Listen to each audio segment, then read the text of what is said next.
السلام علیکم ورحمۃ اللہ وبرکاتہ۔ وعلیکم السلام۔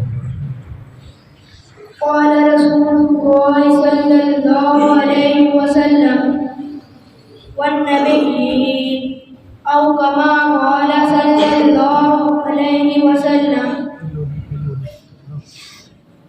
ہمارے نبی صلی اللہ علیہ وسلم نے فرمایا، تم ایمان لے آؤ نبیوں پر، یاد رکھو یہودی صرف حضرت موسیٰ علیہ السلام کو مانتے ہیں، عیسائی تمام پیغمبروں کا انکار کر کے حضرت عیسیٰ علیہ السلام کو مانتے ہیں، لیکن مسلمان آدم علیہ السلام سے عیسیٰ علیہ السلام تک سارے انبیاء کو مانتے ہیں۔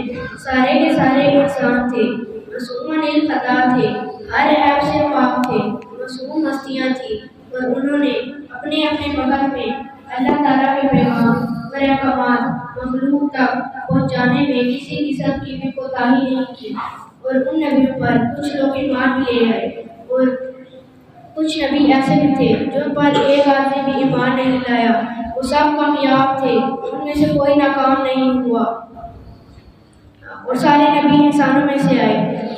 قرآن مجید میں بھی اس کا تذکرہ کیا گیا ہے، چنانچہ فرمایا وما ارسلنا قبلک الا رجالا نوحی الیہم، کہ ہم نے جتنے نبی بھیجے ہیں وہ سب مردوں میں سے تھے، کوئی عورت نبی نہیں تھی، کوئی نوری نبی نہیں بنا۔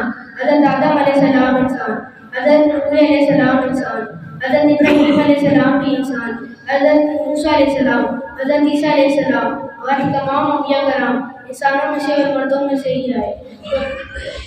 مسلم شریف کی حدیث ہے، ایک صحابی کے پوچھنے پر آپ صلی اللہ علیہ وسلم نے فرمایا، اللہ پر اور اس کے رسول پر ایمان لانا۔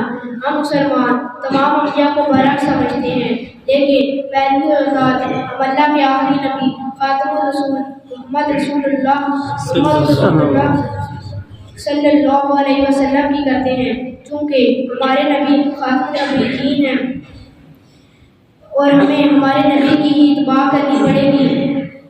ایک مرتبہ حضرت عمر رضی اللہ عنہ قرآن پڑھ رہے تھے تو آپ صلی اللہ علیہ وسلم نے فرمایا، لو کان موسیٰ حیا، اگر موسیٰ علیہ السلام زندہ ہوتے تو انہیں بھی میری اتباع کرنی پڑتی، اور جب حضرت عیسیٰ علیہ السلام تشریف لائیں گے تو وہ بھی لا الہ الا اللہ محمد رسول اللہ ہی پڑھیں گے۔ اس لیے انبیاء کرام پر قرآن و حدیث کی تعلیم کے مطابق ایمان لانا ہم سب پر فرض ہے۔ السلام علیکم ورحمۃ اللہ وبرکاتہ۔